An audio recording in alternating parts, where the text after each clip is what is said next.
Alléluia. Seigneur, merci pour ta grâce infinie et manifestée. Je viens, ô Dieu, toi, le Maître suprême de l'univers visible et invisible, pour, une fois de plus, être ton porte-parole sur les nations et au sein de l'humanité. De cette humanité qui se perd dans ses valeurs que tu lui as inculquées dans sa genèse. Ma prière est que tu relèves ton humanité, à laquelle Christ, tu es venu la libérer de toute oppression satanique. Et tu en as accordé ta divinité. Cette divinité incomparable, unique, trinitaire, mystérieuse, révélée à ceux qui espèrent en toi, aux êtres humains qui humblement et sagement reconnaissent et confirment dans leur manière de vivre ta sainte et éternelle divinité. Je prie, ô Seigneur, que tu te manifestes dans la vie de chaque personne auditrice de ce message et que partout où l'on invoque ton saint nom, Jésus-Christ, d'une manière correcte, sincère, respectueuse, révérentielle, par la foi, que tu multiplies tes faveurs à tous ceux-là et à toutes celles-là. Dans le nom de Jésus-Christ, en ton nom glorieux. Ainsi, j'invite le Saint-Esprit de diriger cette réunion en ligne de l'enseignement biblico-prophétique et prophético-évangélique.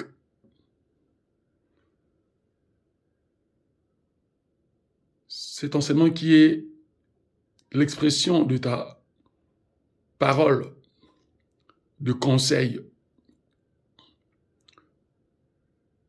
de sagesse et de la plus haute intelligence, dite et suprême, pour mieux véhiculer les pensées humaines au sein d'une humanité organisée, responsable et de citoyenneté divine.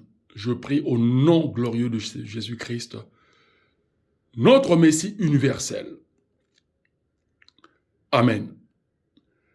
Je vous salue, frères et sœurs, mesdames et messieurs, ainsi que les demoiselles et gentlemen, les jeunes hommes, toutes les générations humaines qui ont atteint l'âge de la raison, de la compréhension. Je suis Bienvenu Mavinga, appelé au ministère d'enseignement biblique, dit docteur évangélique et conférencier autodidacte en ligne. Je reviens encore vers vous pour que nous puissions ensemble échanger les merveilles de Dieu. C'est Dieu questionnant, parce que l'être humain est un animal intelligent. Il se questionne, il se pose des questions par rapport aux multiples difficultés de sa vie et de l'environnement, de là où il vit, c'est-à-dire de son pays de résidence, de sa ville de résidence, de ses connaissances, de ses amis et voisins, de sa propre famille, de ses propres enfants, etc. Pourquoi toutes ces difficultés au sein de l'humanité? Pourquoi l'être humain espère à une vie meilleure promise par les politiques et la classe dirigeante de chaque pays du monde, mais qu'une très minorité de gens vivent ce bonheur et la majorité le tracas. Les difficultés, presque l'enfer sur terre pour beaucoup. Est-ce que ce Dieu est juste? Est-ce que ce Dieu est-il favorable? Est-ce que ce Dieu est-il réellement le Créateur? Comme nos aïeux nous l'ont dit, ou comme l'histoire humaine en parle dans différentes religions, et où l'humain trouve qu'il y a plusieurs contradictions. La réponse véritable, c'est que Dieu existe et qu'il est le créateur de l'univers que nous voyons et de celui qui nous échappe à la vue, qui est invisible. Dieu veut nous faire comprendre que si, par la science, un atome ou une molécule est visible par rapport à la machine médicale,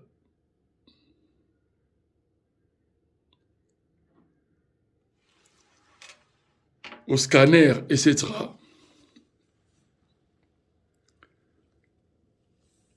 et que cela devient réel.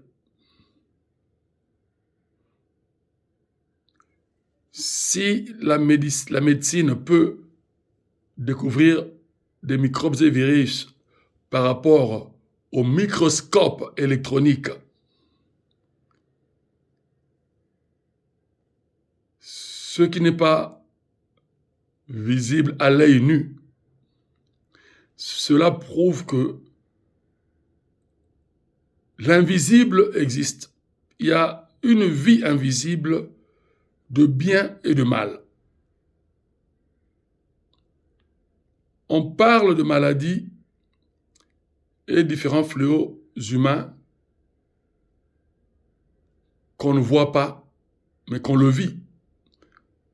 Personne ne connaît la couleur d'un cancer ou sa personnalité. Mais spirituellement, le cancer est une personnalité nuisante, démoniaque. Alors que, scientifiquement et médicalement, ce sont des effets pathologiques, néfastes, qui détruisent l'immunité de l'être humain, qui rongent les cellules anatomiques de l'être humain. Mais pourquoi toutes ces choses? Alors l'humain espère le bien. Chaque être humain, quel que soit son rang social, espère une santé meilleure. Chaque être humain rêve qu'il n'y ait plus de maladies, des épidémies, comme celles que l'humanité a toujours vécues, la peste,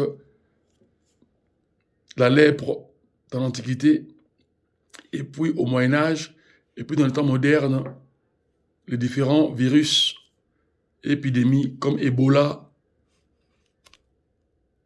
le sida, différents types de cancers, et récemment, et encore, sous l'influence que l'humanité est en train de vivre, le Covid-19, dit coronavirus, que le pays organisé et puissant du monde, scientifiquement et politiquement, comme la France, l'Angleterre, la Belgique, la Russie, l'Allemagne, les États-Unis d'Amérique, le Canada, donc l'Occident, en général, essaye d'éradiquer, a combattu ce virus par le vaccin qu'à 90%. Mais le 10e de ce pourcentage viral, épidémique du coronavirus reste invincible à nos jours. Mais pourquoi cela? Parce que l'humain se perd dans ses valeurs que Dieu lui a inculquées. L'être humain veut, après avoir découvert la science par le don de Dieu, se fait maître de la terre, se fait maître de l'univers, trompé par des faux raisonnements qui sont sataniques. Parce que le diable est un être invisible, mais réel. Même si on l'exprime comme un conte de fées par les scientifiques, mais les occultistes, les praticiens de la magie noire, à la plus haute sphère, vénèrent le diable et font ses volontés pour contrefaire et contredire le plan de Dieu sur cette humanité, c'est-à-dire le mal. C'est pour cela que les politiques mondiales, en majorité, sont dirigées par le diable. Et pour maintenir une politique de grande puissance, être allié avec les pays dits de grande puissance économique, politique, scientifique dans le monde, il faut faire leur volonté qui est satanique. Et leur organisation, politiquement parlant et économiquement parlant, s'appelle le Nouvel Ordre Mondial.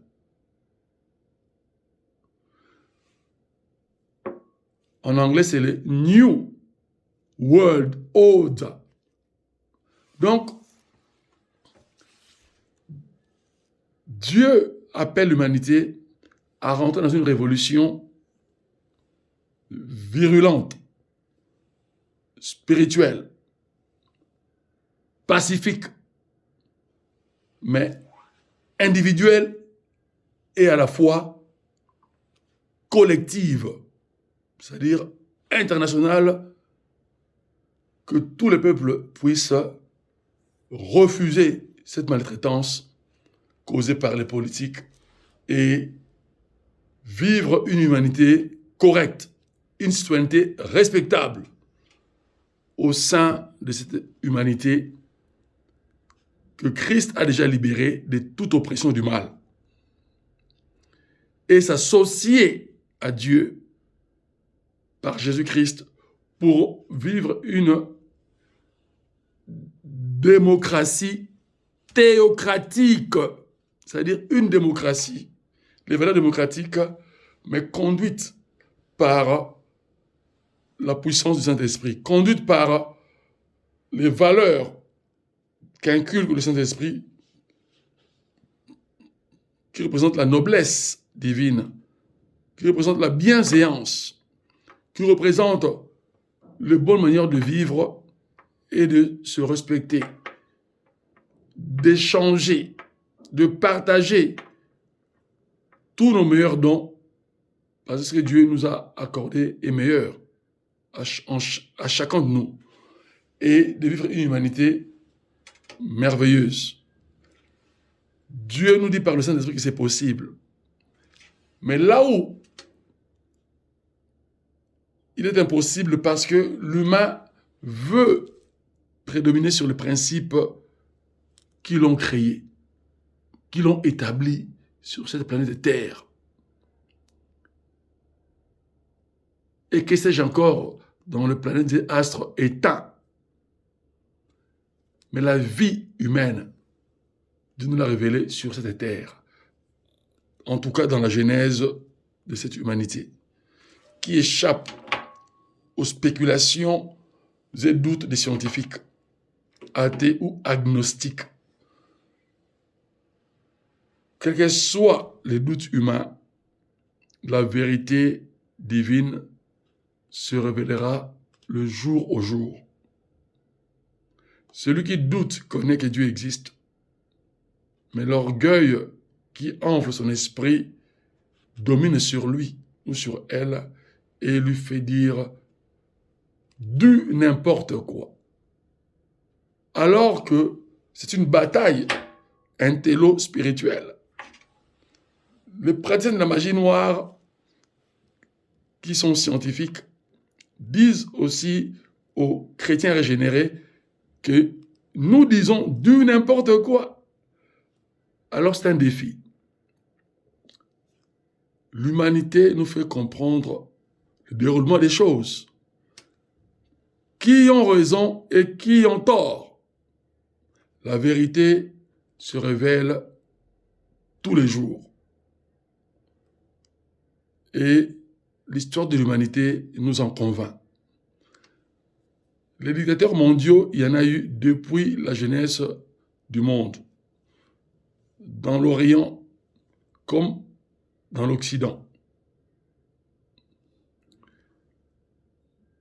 Même dans le berceau de l'humanité, l'Afrique, par l'Égypte.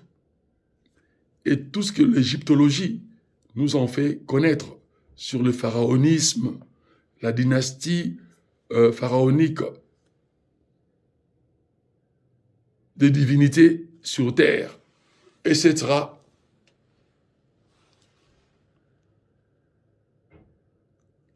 Et que cette dynastie a commencé par l'ancien empire éthiopien qui s'est étendu et qui a fondé l'Égypte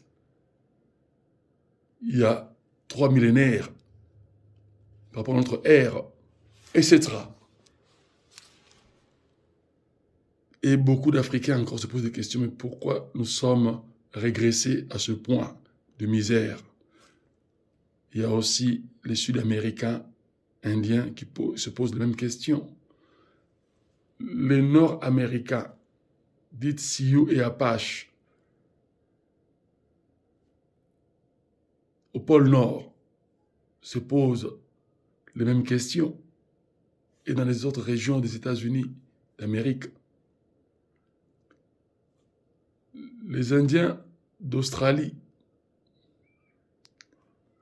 et comme tout le reste du peuple mondial qui vit des difficultés énormes dans sa vie sociale ou dans leur vie sociale, chacun se pose ces mêmes questions qui n'ont pas de réponse exacte. Alors que la parole de Dieu, la Sainte Bible, nous ont fait connaître la réponse exacte. De toutes ces questions, il n'y a qu'une seule et unique réponse exacte. C'est que Jésus-Christ est Dieu, il est Fils de Dieu pour guider l'être humain dans la filiation divine. Et il a repris sa divinité céleste et éternelle. Et il continue à régner depuis sa résurrection il y a 2022 ans. Nos calendriers que nous utilisons pour lire le temps le jour et les heures viennent de Dieu. C'est pour ça que l'humanité suit sa course du calendrier. Rien n'est fait au hasard. Tout est programmé par Dieu et l'humanité ne fait que exécuter l'ordre divin. L'univers tout entier fait pareil. Alléluia. Dieu nous appelle à lui faire confiance et à espérer en lui. Ainsi, j'intitule cette prédication et enseignement, la thématique de cet après-midi, l'espérance vivante.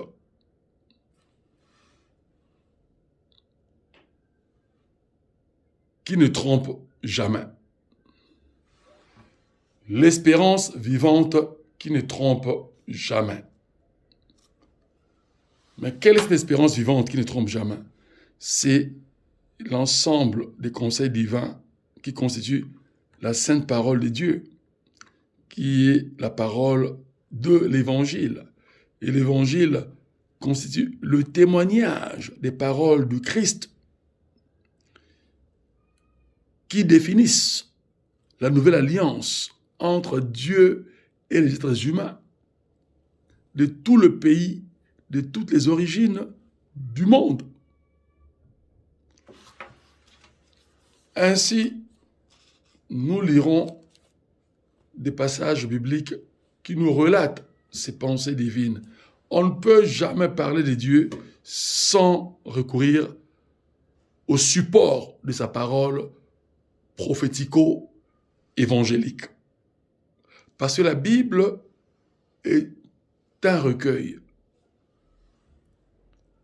des œuvres des prophètes dans l'Ancienne Alliance que le Saint-Esprit a trié ces œuvres et a amélioré ses actions pour que l'humanité de la nouvelle génération que nous sommes puisse, depuis la résurrection du Christ et l'établissement de l'Église primitive apostolique, que l'humanité puisse vivre les nouveaux principes de la nouvelle alliance, qui représente une confiance totale, un espoir complet, une espérance grandiose, indubitable, vivante en Dieu, par Dieu, pour Dieu, selon les vécus de l'être humain sur cette terre. Alléluia. Dieu est extraordinaire et la Bible nous dit, si l'être humain ne veut pas croire en lui, Dieu touchera même les pierres qui vont l'adorer. Mais c'est un symbolique, c'est une allégorie, mais qui est extraordinaire. Ce sont des paroles de sagesse divine.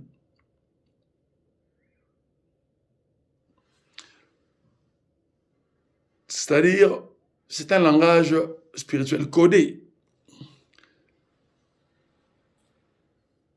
Une pierre, nous le savons scientifiquement, est une partie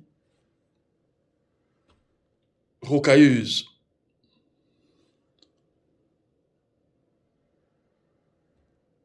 Parce que Dieu a défini tout ce qui est pierre et roc dans le système de son plan géologique. Donc, tout ce qui est solide, palpable, qui compose une certaine énergie en soi, mais qui reste statique, sauf si Dieu le fait mouvoir par le vent ou bien par les eaux. C'est ça,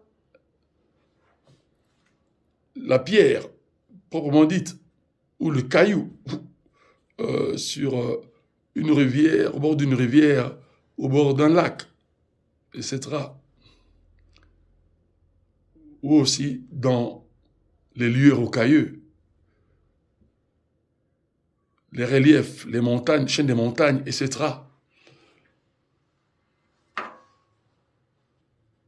La pierre, spirituellement, représente l'être humain endurci qui ne veut jamais croire en Dieu, qui a été élevé ou pas. D'une manière que Dieu n'existe jamais, pour certains, et d'autres ont été élevés dans une religion, qu'il soit le nom radical, les obligeant à croire en Dieu au prix de leur vie. Et qu'on leur a montré ce que leurs ancêtres martyrs ont pu vivre et subir. Alors, toutes ces blessures psychologiques et psychiques dans l'être humain révoltent l'être humain et leur donnent une raison valable que Dieu n'existe pas. C'est l'humanité qui est méchante, point barre. Et si tu fournis tes propres efforts, tu vas réussir par tes propres efforts, etc. Mais malgré cela, l'humanité n'a toujours pas la vraie paix.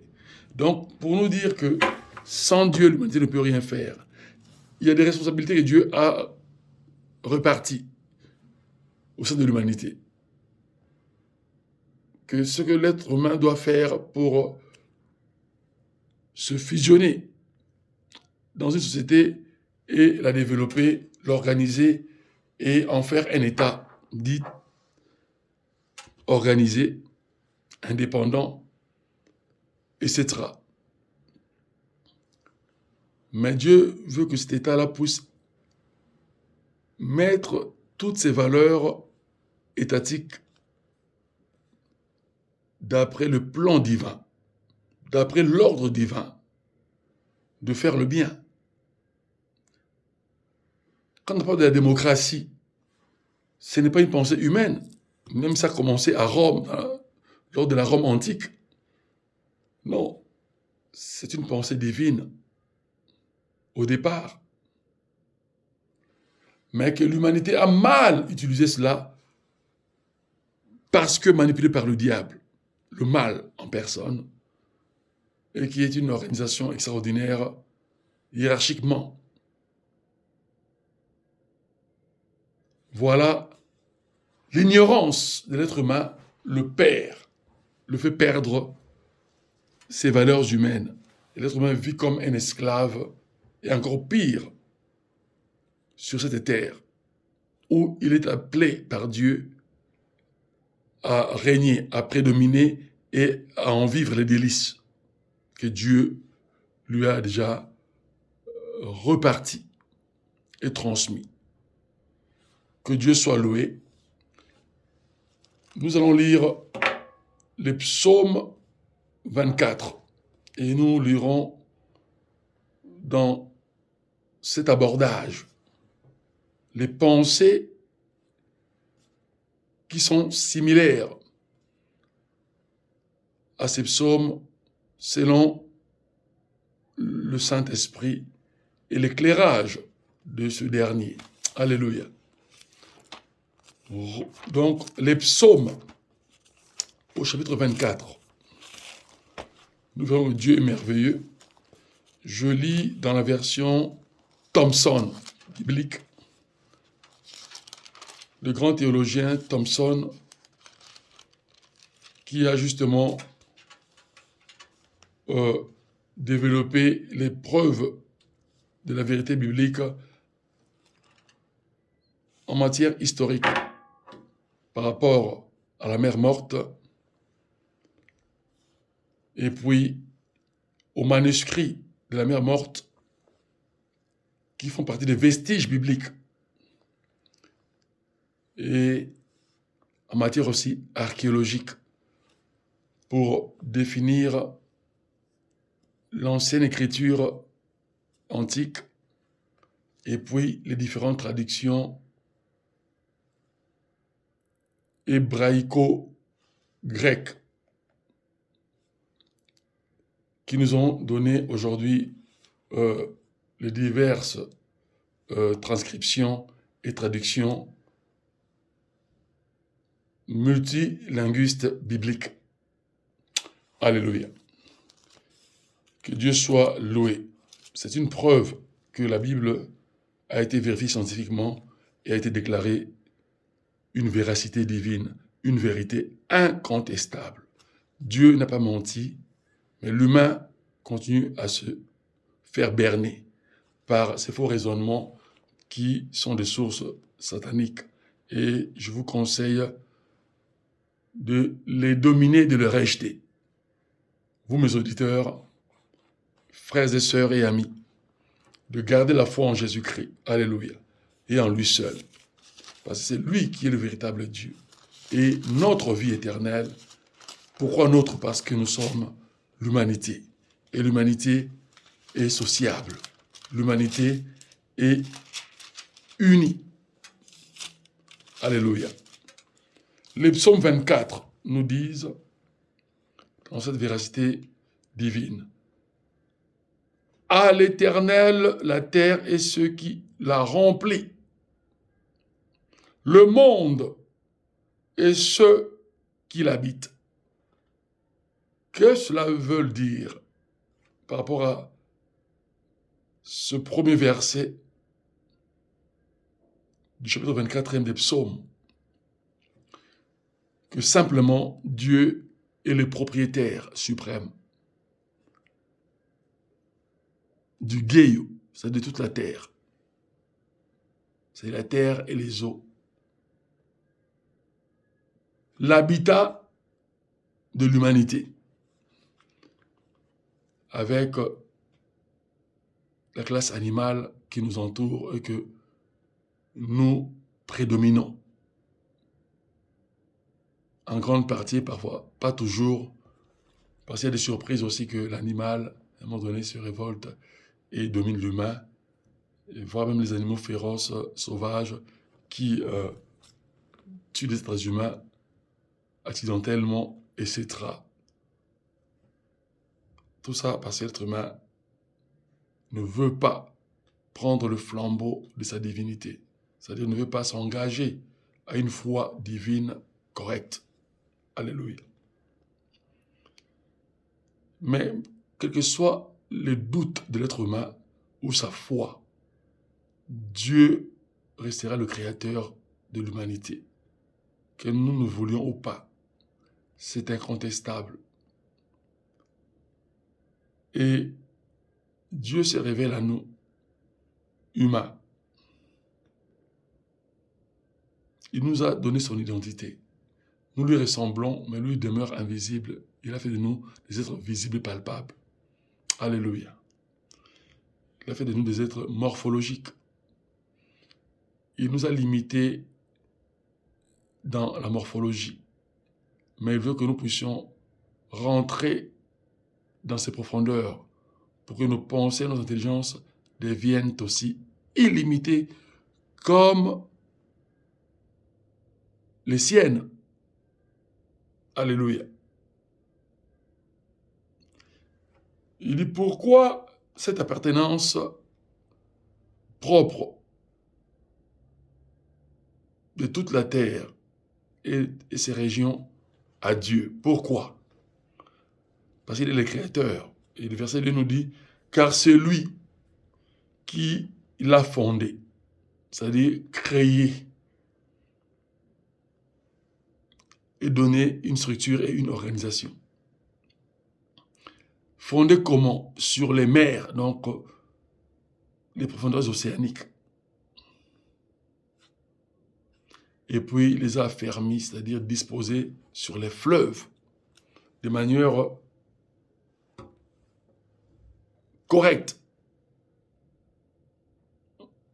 en sorte que les sources d'eau, dans leur progression, dans leur courant, se déversent aux rivières. Et des rivières vont se déverser aux fleuves. Et les fleuves aux mers,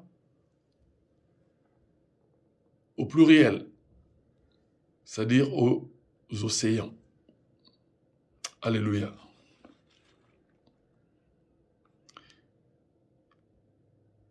C'est-à-dire les fléaux de l'humanité qui sont les tempêtes océaniques ou marines, voire fluviales,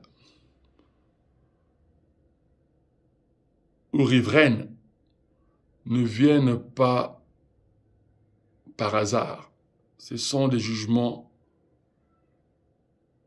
démographiques que Dieu accorde pour éveiller l'humanité à abandonner son entêtement et à compter sur lui.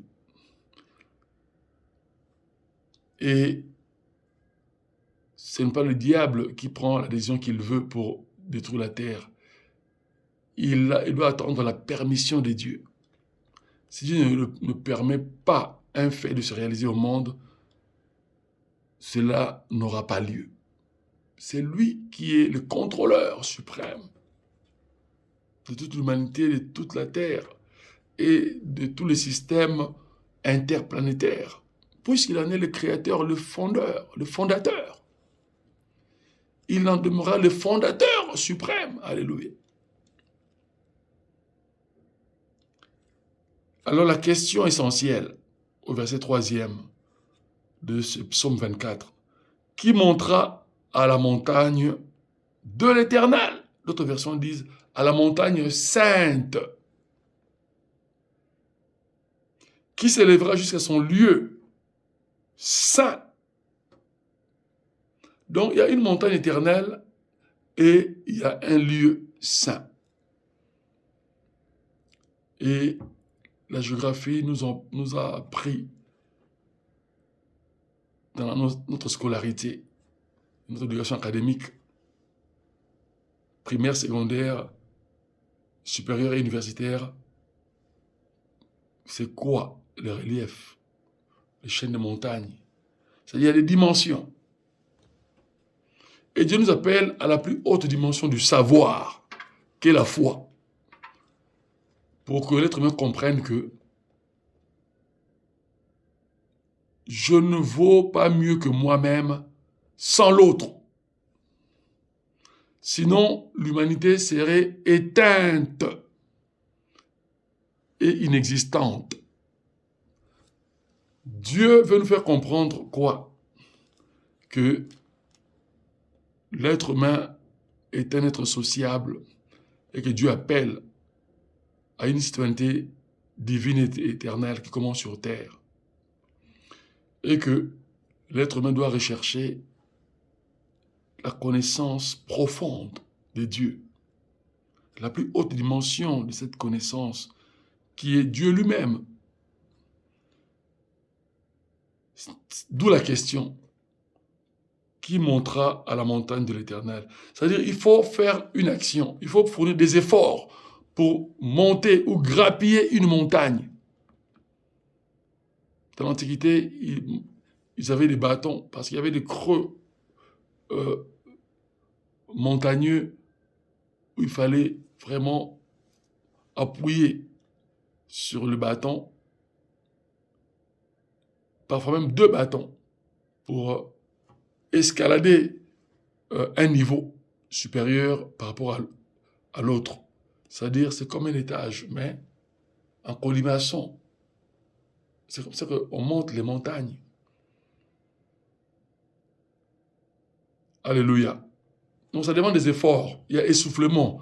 Il y a un temps de repos pour récupérer la force et puis continuer. Ça, c'est la symbolique.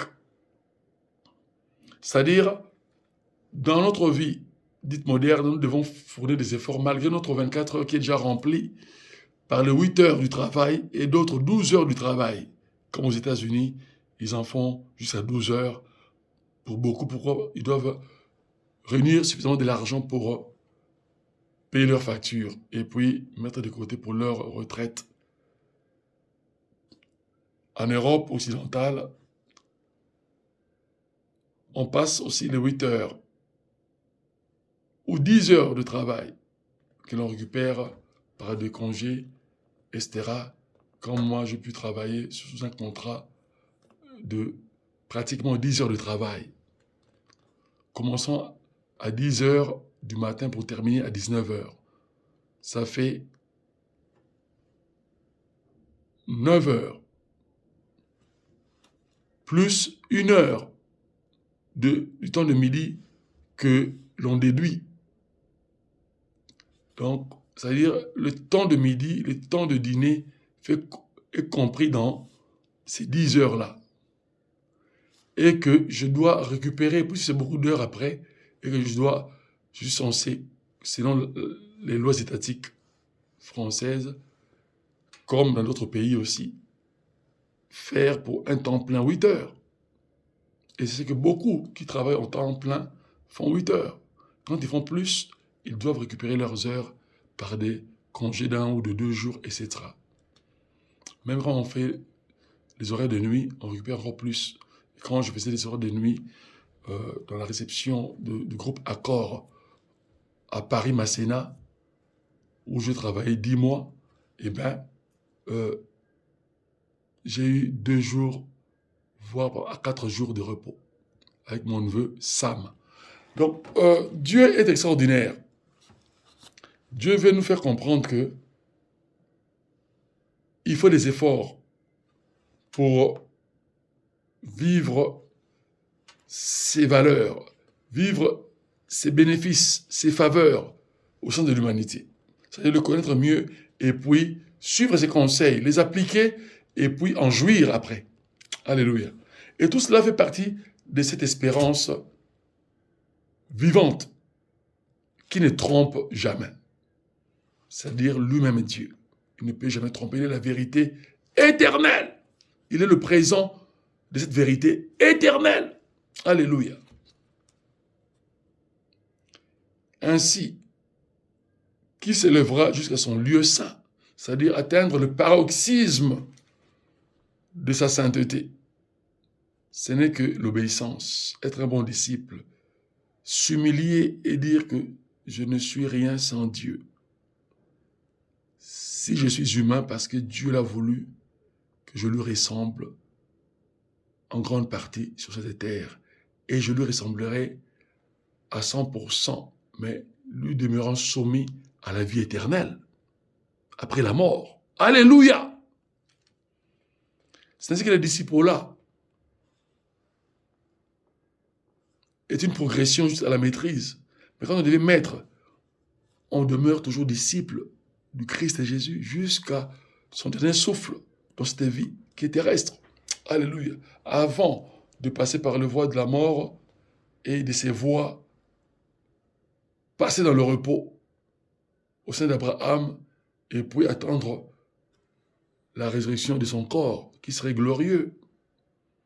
S'il était infirme, il serait un corps ferme, apte, sans défaut lors de la résurrection.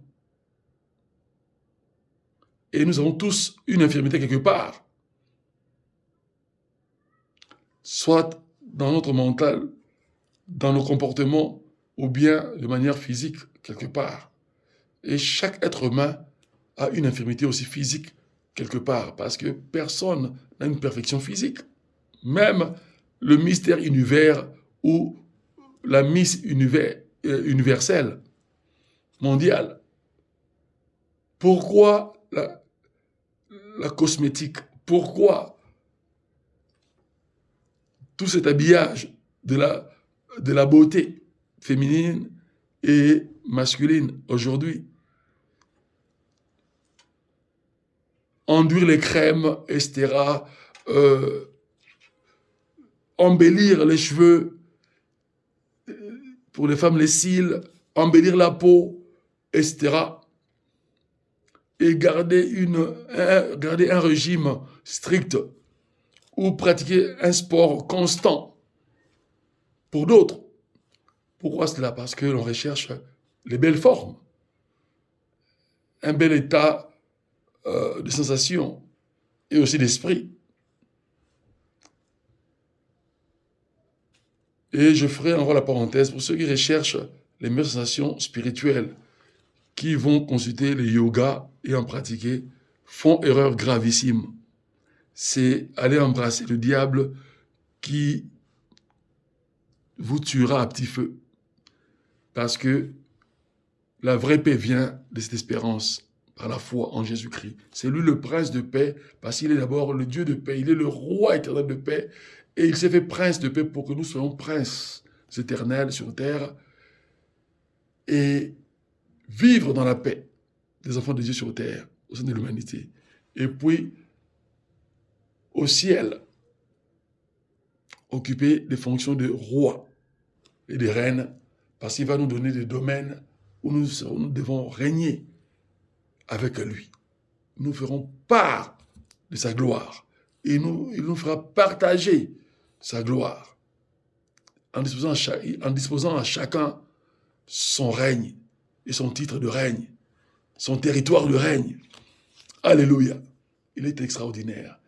Et il nous a promis qu'il fera descendre cette cité sainte sur une nouvelle terre qu'il va créer après. C'est extraordinaire. La Bible nous donne seulement l'aspect. La nouvelle Jérusalem en Apocalypse, avec ses 12 portails, etc. Extraordinaire, construite en cristal diamanté.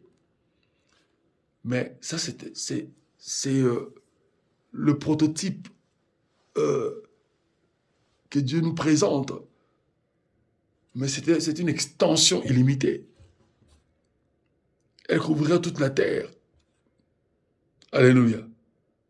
C'est là où le plan de Dieu restera extraordinaire, mystérieux, mais révélé à ceux qui s'ouvrent à cette divinité, à ceux qui veulent s'élever jusqu'au lieu saint de Dieu. Alléluia. Verset 4. Celui qui a les mains innocentes. Alléluia. Celui qui a les mains innocentes. Alléluia. C'est-à-dire, l'être humain est pécheur. Mais Dieu veut que cela soit accidentel. Pour nous, chrétiens régénérés, enfants de Dieu. Mais dans le souci de nous perfectionner, sous l'aide de Dieu, après avoir commis une désobéissance à Dieu qui est appelé péché, c'est enfreindre les règles divines, les lois divines de la vie, et lui demander un recours, une seconde opportunité pour avancer avec lui, par son Esprit Saint. D'où le pardon et la repentance. Ainsi, progressivement, l'être humain va parler de Dieu, fortifier sa foi, et c'est Dieu qui va mener cette foi à la perfection. Ce n'est pas nous, c'est Dieu qui nous perfectionne par notre obéissance sous l'action du Saint-Esprit. Alléluia. C'est ça, avoir les mains innocentes et avoir un cœur pur, c'est-à-dire une conscience convaincue selon les principes divins. Donc, la conscience devient pure, c'est-à-dire il n'y a plus de parasites dans notre cerveau. Alléluia. Plus de parasites dans notre cerveau, parce que Dieu va embellir notre état de pensée pour que nous pensions, que nous réfléchissions selon sa parole.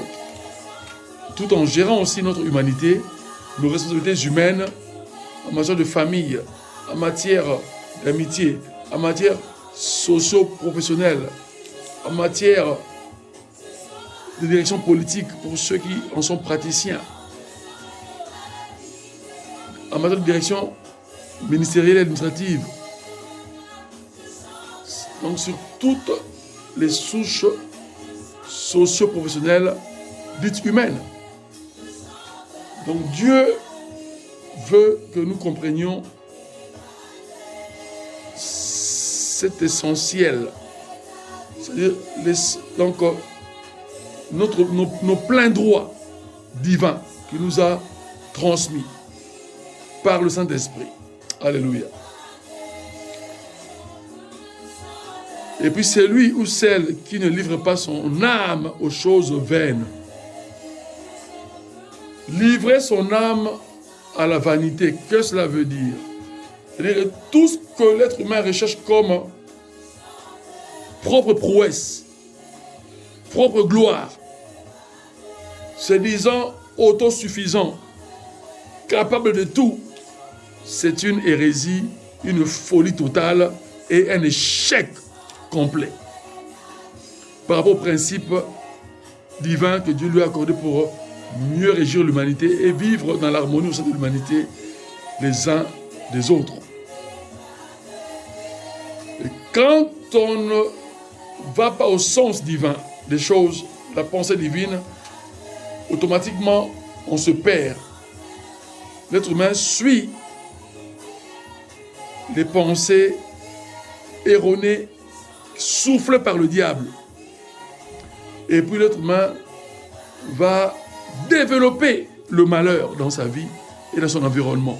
C'est pour cela que l'humanité vit le malheur plus que le bonheur. Alléluia. Lui-même, Christ a dit, il y aurait toujours de la famine et des guerres.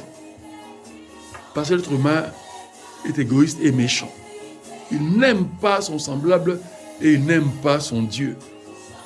Je parle à titre général, mais les enfants de Dieu qui ont atteint la maturité aiment leur Dieu et Père éternel, comme j'en fais partie également. Alléluia. Mais dans cet amour, Dieu nous demande encore toujours plus, c'est-à-dire d'augmenter le volume, d'accroître le degré, d'atteindre la plus haute dimension que la précédente. Et c'est toute la vie. Alléluia. Et Dieu est prêt à nous en instruire chaque jour qu'il a fait pour nous. Il nous demande d'être organisés, de faire un sacrifice, des efforts à chaque journée. Ceux qui sont occupés au travail, après avoir rentré à la maison, se reposer, se nourrir, prendre une petite pause et remercier Dieu. Et puis, remettre à Dieu la peine journalière et lui en demander de nous alléger cette peine pour le jour suivant et de nous accorder ses faveurs qui sont des miracles, de transformer notre vie de manière spectaculaire dans tous les domaines. Et Dieu le fait chaque jour, étape par étape. Mais souvent, nous ne voyons pas parce que nous ne sommes pas assez attentifs au Saint-Esprit. Nous trouvons que c'est le fait du hasard. Oui, je me réveille, subitement j'ai une force, subitement je suis en bonne humeur. Je trouve que c'est bien, cette journée a été agréable pour moi. Et le lendemain, si je suis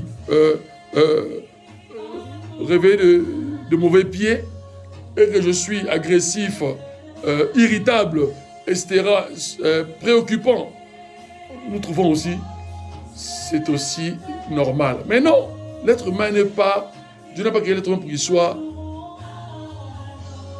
ballotté à tout vent et à toute pression que lui fait subir chaque jour, du bien comme du mal. Non, Dieu veut que l'être humain soit stable, puisse discerner, ça c'est un courant du mal, je dois le chasser. Parce que j'en ai l'autorité, le pleine autorité divine. J'en ai la pleine autorité divine de chasser le mal, c'est-à-dire le diable et tous ses congénères et son armée démoniaque et aussi sa police secrète qui consiste la sorcellerie humaine. Donc, éradiquer le mal et instaurer le bien, c'est-à-dire confirmer le plan de Dieu dans ta vie, confirmer les bénédictions et les promesses de Dieu dans ta vie, et puis promettre à Dieu chaque jour l'obéissance complète à Dieu. Et puis mettre cela, cet engagement en pratique, l'engagement de l'obéissance, qui fait de nous des bons disciples du Christ Jésus. Alléluia. Ainsi, il dit,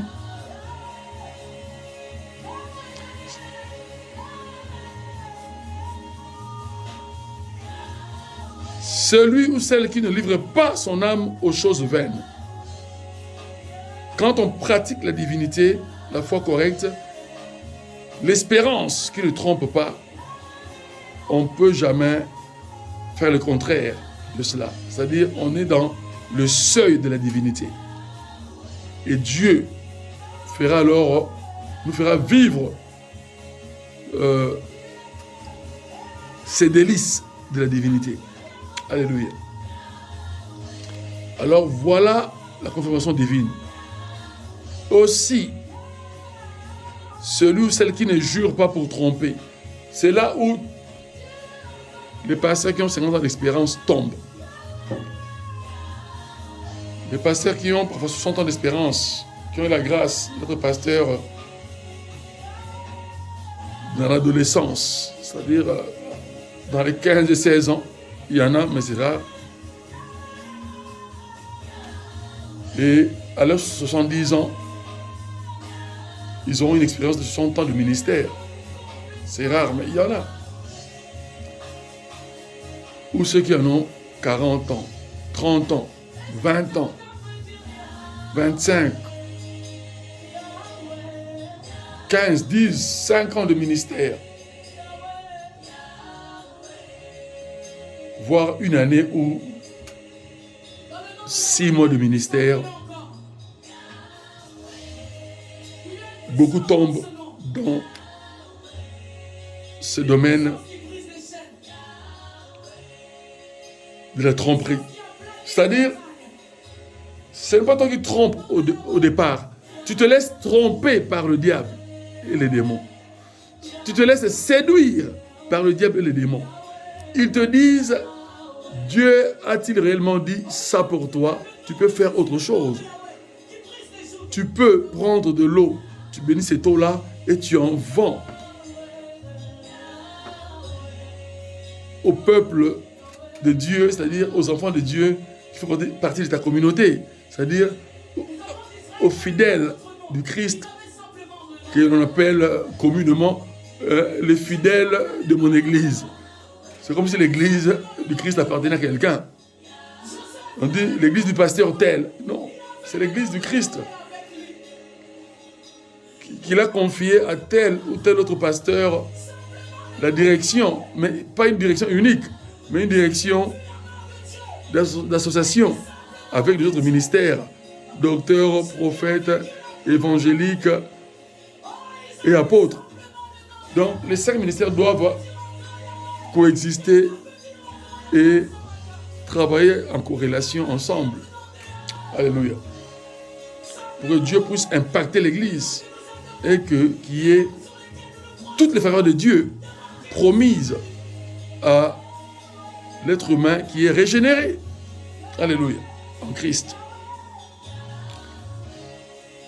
Il dit, et qui ne jure pas pour tromper. Qui ne jure pas pour tromper. C'est-à-dire, quand tu te laisses séduire par le diable, tu ajoutes ou tu retranches une partie de la doctrine du Christ, où tu en fais le mélange entre le nouveau, la nouvelle alliance et l'ancienne alliance. C'est détruire le plan de Dieu de se manifester dans ta vie ou dans ton ministère. Dieu ne se mélange pas. Dieu ne se mélange pas avec le mal. Il est le bien éternel. Et il se distingue dans ce bien. Il est la justice éternelle. Il n'est pas l'injustice. Alors qu'il fait subir aussi les injustices par des jugements qui sont justes. C'est-à-dire Dieu punit les injustices dans toutes leurs formes. Mais il reste le juge éternel, le juste juge, le garant de l'éternité. Alléluia. Et il ne supporte aucun petit mensonge. Celui qui se met avec le diable devient acolyte du diable. Et il en fait du diable son Dieu et son maître suprême. C'est ça les dangers, c'est ça où entre et se pratique la magie noire inconsciente, qui est la sorcellerie. Et d'autres le font aussi consciemment parce qu'ils ont fait vraiment des pactes directs, mais aussi des pactes indirects. Et beaucoup sont dans le piège, tombent dans le piège du pacte satanique indirect. Se laissent séduire, se laissent tromper et ils deviennent eux-mêmes des trompeurs, des menteurs. Ils falsifient les saintes écritures à leur profit pour se faire de l'argent sale. Ils sont comme tout ce groupe de la mafia mondiale qui verse le sang pour de l'argent, qui tue pour de l'argent, et qui trompe pour de l'argent, et qui s'entretue pour de l'argent. Esclave de maman. Dieu veut que nous puissions dominer maman. Même si tu n'as pas un contrat de travail, ou ton contrat vient de prendre fin, glorifie Dieu, parce qu'il a déjà prévu un meilleur contrat pour toi. Et le jour où il te laisse dans un petit chômage, il te dit que tu n'es pas chômeur. Il te fait reprendre les forces pour que tu commences un nouveau contrat de pleine force. Et Dieu, en faisant cela, il est en train d'augmenter tes années de vie, de t'accorder la longévité. Et beaucoup ne comprennent pas comment Dieu agit. Là où il y a la bénédiction, nous oublions le principe de la foi. Nous voulons d'abord voir la bénédiction pour y croire. Alors que la foi véritable, c'est de croire avant de voir la bénédiction. C'est comprendre, acquérir sa bénédiction avant de les vivre dans le concret. Alléluia. Christ l'a dit en Marc chapitre 11, versets 23-24. Quand il a maudit le figuier et qu'il a répondu aux questions de ses disciples, il leur a seulement répondu par rapport au principe de la foi. Comment recevoir ce que Dieu nous donne? C'est un feu invisible. Mais comment recevoir ce feu-là? Et cela se matérialise par Dieu. Il faut d'abord, nous devons avoir une bonne attente, qui est la bonne espérance. Et puis, recevoir cela dans une conviction, dans une joie. Et puis, Dieu maintenant va le matérialiser, ce feu de bénédiction, sur ce que nous désirons dans ce monde. Alléluia. C'est ainsi que l'espérance et l'espoir, scientifiquement, les définitions sont différentes. Les scientifiques linguistiques de la philologie française, comme linguistique, autres, définissent l'espoir comme étant une attente assurée des choses que l'on désire avoir pour soi et pour les autres. C'est-à-dire le bonheur désirable sur cette terre. Eux, ils définissent ça comme l'espoir. Et l'espérance, ils disent, dans leur définition, que c'est une espérance. C'est-à-dire c'est une attente. Mais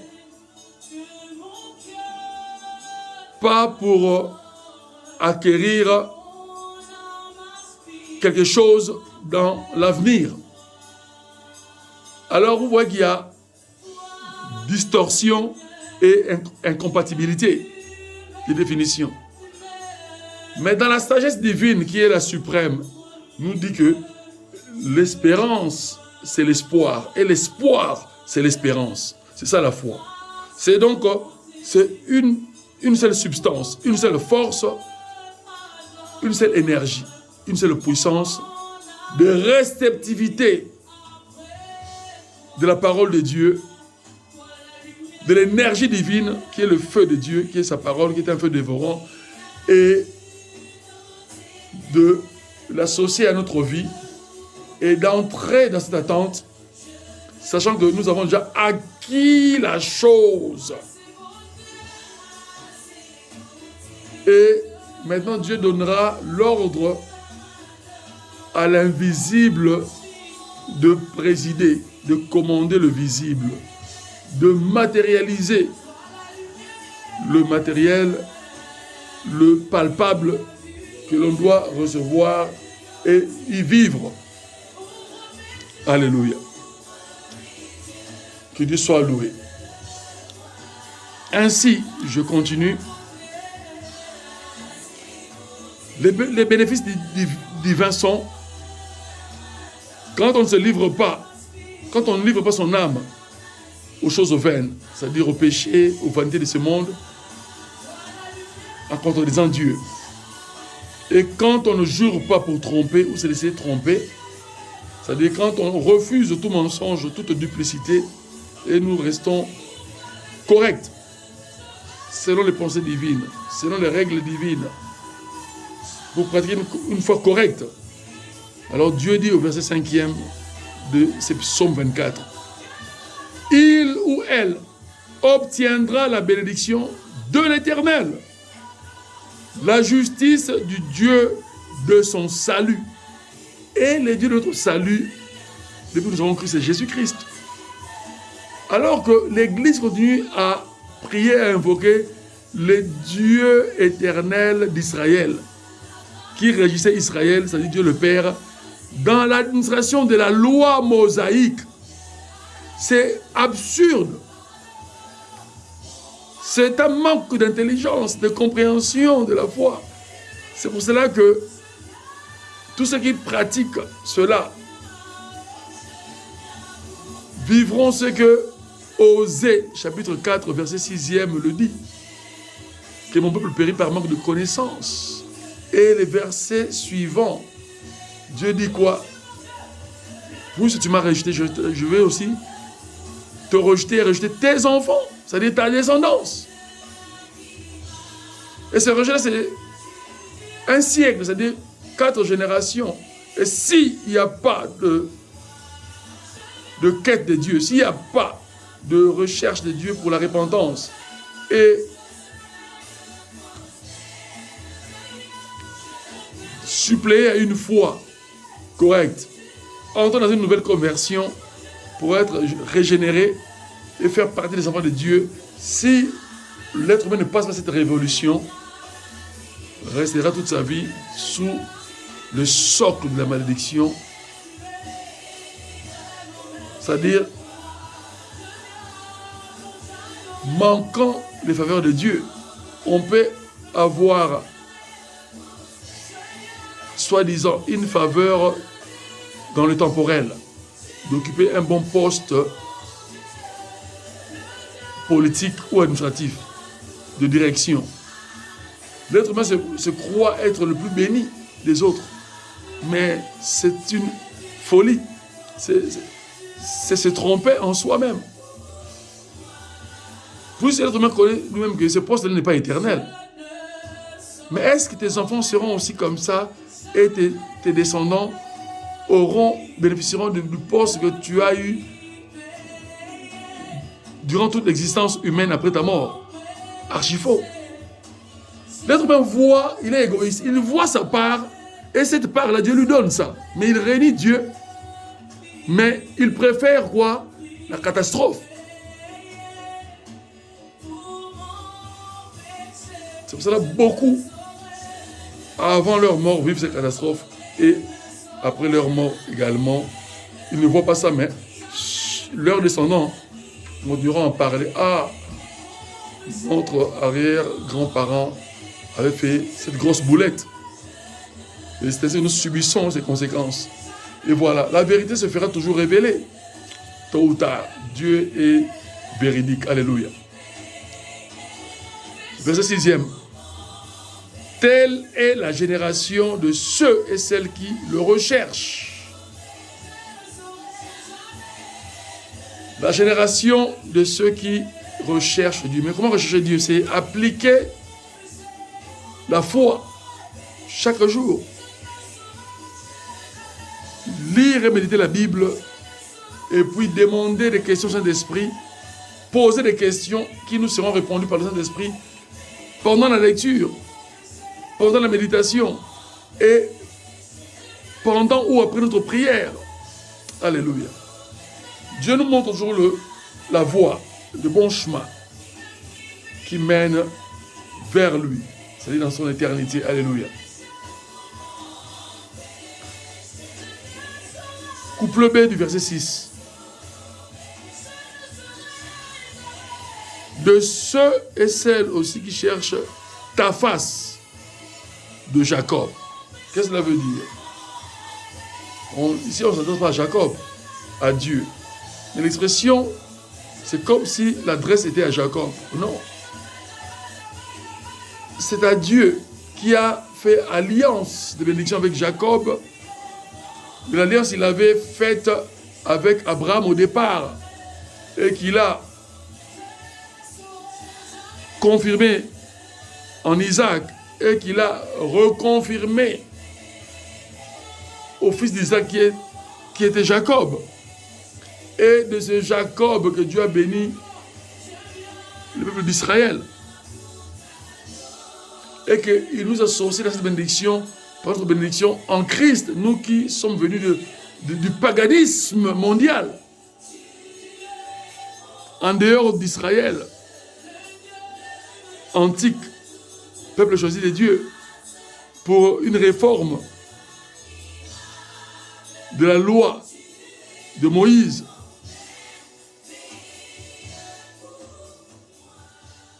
Dont nous connaissons le résumé des 10 commandements. Et que dans la nouvelle alliance, Christ est venu pour accomplir la loi de la foi et abolir les lois qui ne sont plus d'actualité, de vie, lors de son administration messianique que nous sommes en train de vivre aujourd'hui, qui est apostolique, post-primitive, c'est-à-dire la bénédiction de l'Église primitive dans sa continuité. C'est ce que nous sommes en train de vivre. Alléluia. C'est le corps du Christ doit comprendre que l'association des uns des autres, vivre une communauté chrétienne forte, vivre des valeurs chrétiennes véritables, c'est vivre une foi correcte. Vivre et manifester un amour sincère les uns des autres.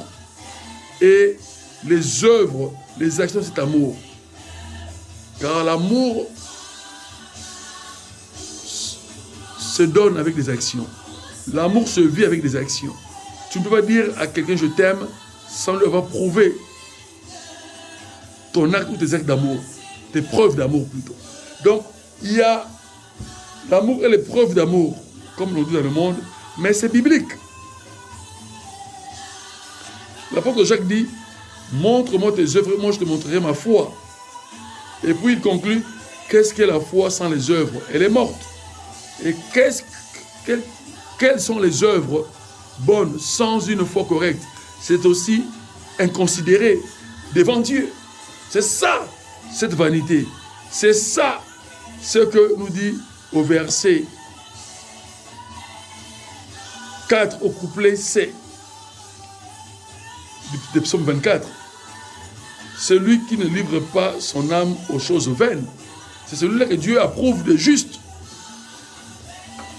C'est celui-là que Dieu confirme en Romains chapitre 8e. Que ce que j'ai appelé, je les ai aussi justifiés. Et que ce que j'ai justifié, je les ai aussi glorifiés. Donc il y a l'appel, il y a la justification de l'appel, et puis il y a la glorification de cet appel lors de son émergence, et puis lors de sa fin de mission, c'est-à-dire la mort et l'attente de la résurrection de son corps, pour une vie et une gloire éternelle. C'est ce que Dieu nous a globalement et de manière parfaite promis et réalisé au sein de l'humanité chrétienne régénérée. Parce que toute l'humanité doit être chrétienne et régénérée en Christ Jésus, ou Jésus-Christ. Alléluia. Que Dieu bénisse son œuvre, que Dieu nous bénisse, que Dieu bénisse ceux qui désirent encore s'approcher de lui, ceux et celles qui souhaitent encore humblement et désirablement apprendre le principe de la foi chaque jour, de manière nouvelle. Et Dieu bénira toujours ses enfants. Parce que c'est un Dieu glorieux et saint. Ainsi que Dieu nous bénisse. Mes auditeurs, je prie que Dieu manifeste sa grâce dans votre vie et qu'il vous accorde ses faveurs. Parce que l'enseignement que vous avez suivi de manière digne et attentive, dans le nom glorieux de notre Seigneur et Sauveur Jésus-Christ, je prie. Amen. Et je vous dis à bientôt. Merci. Bon dimanche à tous.